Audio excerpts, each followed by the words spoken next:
araw po mga minamahal naming kabayan. Muli po ang Kumusta Kabayan ay naganda po ng isang special edition ng programa. At upang mabigyan natin daan ang nakaraang ika-20 taong paggunita sa kamatayan ng ating dating gobernador na si Capelicing San Luis.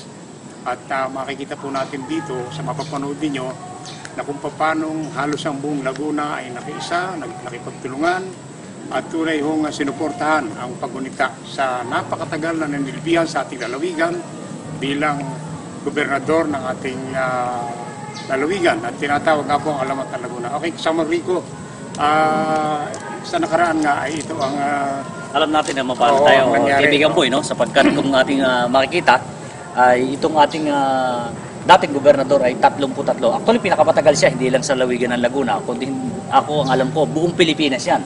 Dahil nilabanan lahat, pati nga dating Pangulong Marcos ay nilabanan ng namayapang gobernador Capelicing San Luis. Kaya nga siya alamat ng even siya mas mahabang nilampasan niya lahat kaya nga 33 years in service.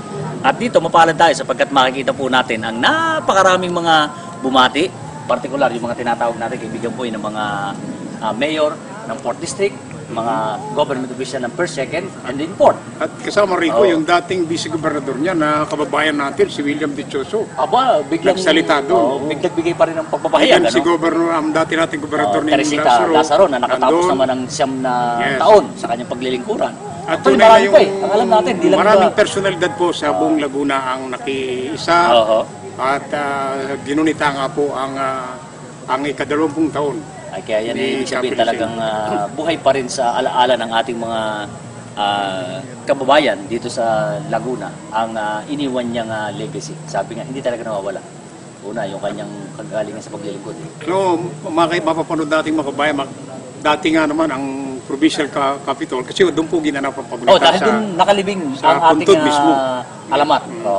At dati kulay orange ang kulay, nanilaw ang mismong hindi naghalo dahil orange at saka biglang naging dilaw So doon mo makikita na napakarami ang sumuporta. Talagang hindi nalilimutan, particular nga dahil ihitimo namang Lagunense ang ating Governor Capelicing. Batang Santa Cruz yan, kaibigan boy. Kaya sino pa ba na magmamahal? Siyempre, specifically yung taga 4th District and then yung entire lalawigan ng Laguna na ngayon ay meron ng 5 syudad at 25 bayan. Ang kaibigan nating si Bukal Naji Kapangada, palibasa po ay siya sa panahon ni Capelicing San Luis. Nagbukan.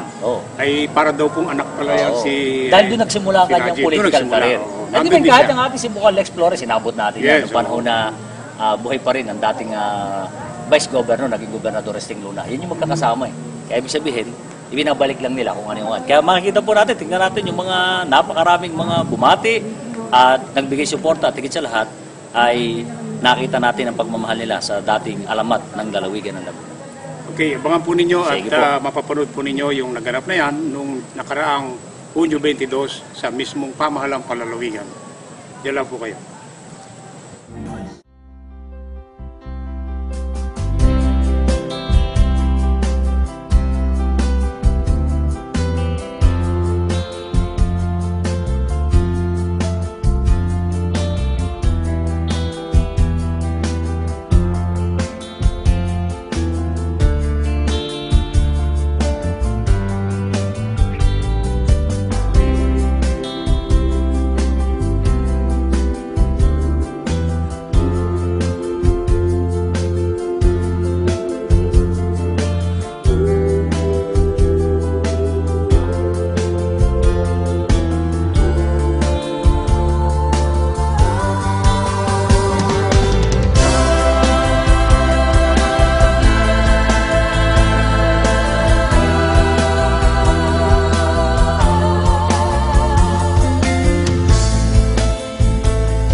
Isang mapagpalang hapon po sa ating lahat.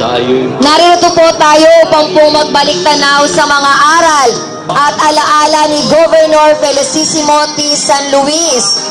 Sa June 23 po ang kanyang kaarawan at ito po ang unang araw upang siya po ay ating alalahanin ang kanyang pong ika-20 anibersaryo ng kamatayan.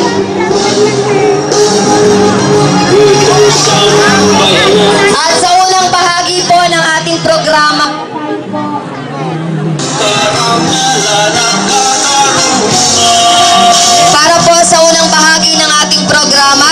ay mag-aalay ng bulaklak